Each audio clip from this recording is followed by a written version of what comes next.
Hi, I'm Emily Voss. I'm the Director of Media Relations for the Fairfax County Police Department. Today I'm joined by Lieutenant Brian Ruck, who is the Assistant Commander of our Franconia District Station. We're here today to talk about a tough subject, one that unfortunately we have to talk about. I don't think any of us want to talk about it, let alone think about it, but that's what to do if you find yourself in an active shooter situation. I want to talk a little bit about your background first, Brian. I know that you are a law enforcement instructor. You teach all around this country on things like sniper operations, firearms training, and active shooter response. Give us a little bit of your background that's led you to this point. Sure, I'm in my 20th year with the police department. About 16 years of my career was spent with special operations and training. I continue to train the department, our officers, in active shooter response. And as part of that, I have a group of instructors that teach not just our officers, but offer training to civilians as well. And you train here as well as you offer training all around the country as well? We do. So in Fairfax County, we have a very robust active shooter response program for our police officers, as well as training with our fire department, which we'll talk about a little later. We've had agencies across the United States that have adopted our program because it is so robust, and we're fortunate to have the resources here.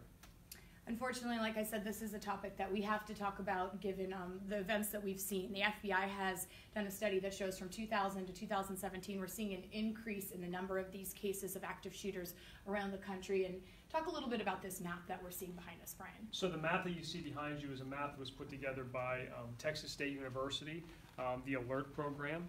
And they put this map together to show from 2000 to 2015 where these events actually occurred. Based on the numbers, you'll see the size of the dots from 1 to 4 injured is the smallest dot, all the way up to 10 or more, which is the larger dots. You can see that they're concentrated in populated areas, but we also have some that are spread out to more rural areas. So this really affects everyone nationwide.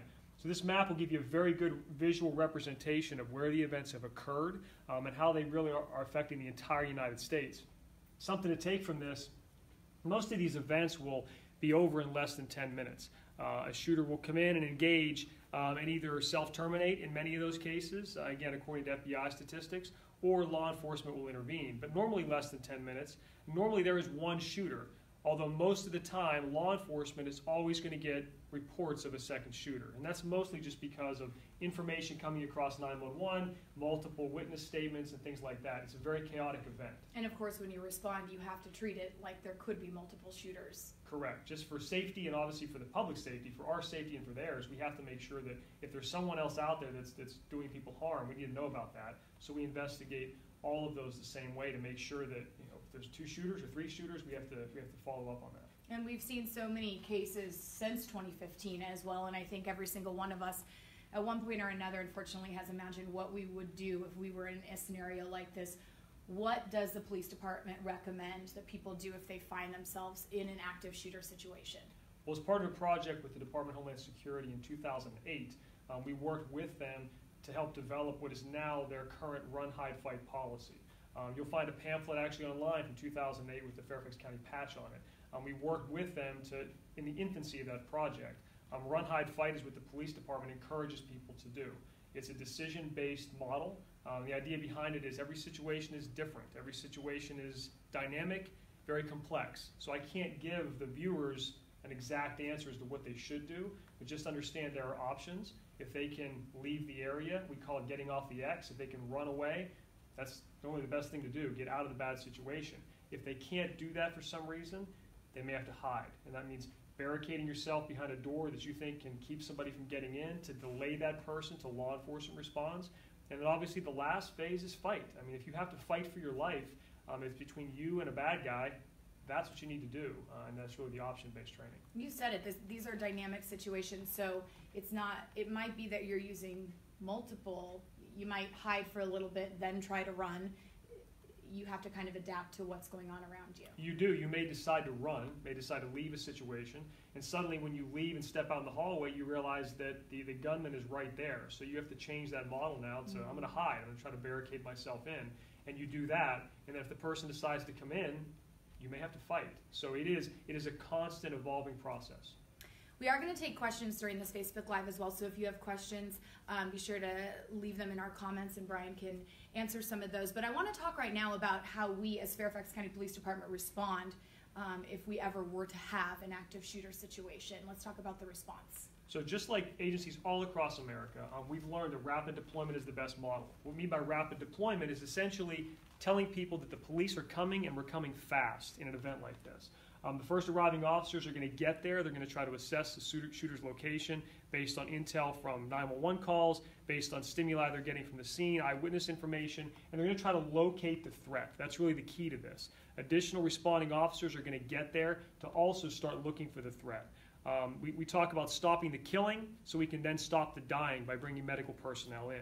So that's really our initial phase of this is always rapid deployment. You'll see in the next slide, same type of thing. We're talking about what other officers are doing whenever they're responding and they're coming on scene. And they're trained and equipped to make sure they can treat the wounded as well. So it's not just going to be the fire department coming. It's going to be law enforcement officers coming that are medically trained to put tourniquets on people and rapidly triage. So our officers are trained in all aspects of this.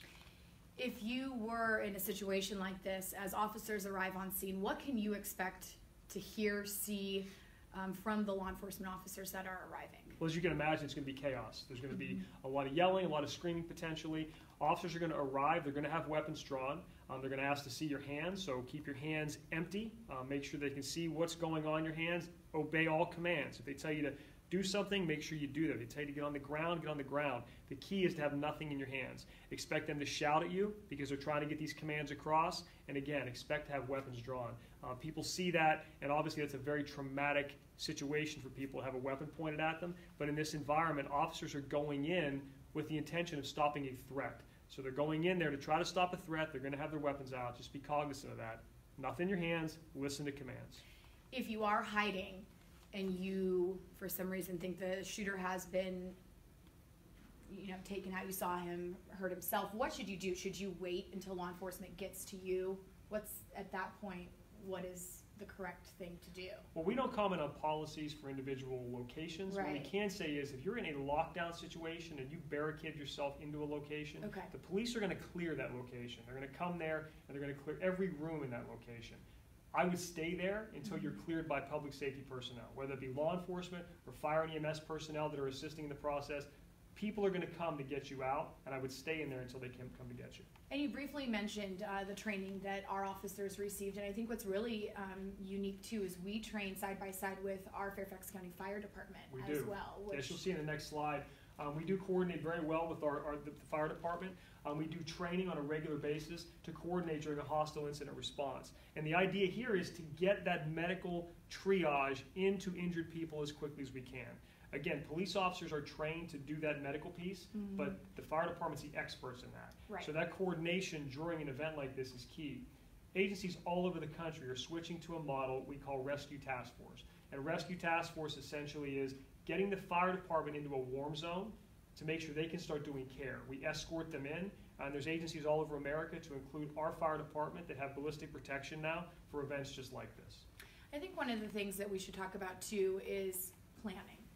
As far as even in your office space or wherever you work or places you go, what kind of mindset should people have? Unfortunately, this is at the point that we're at, but to be aware of your surroundings.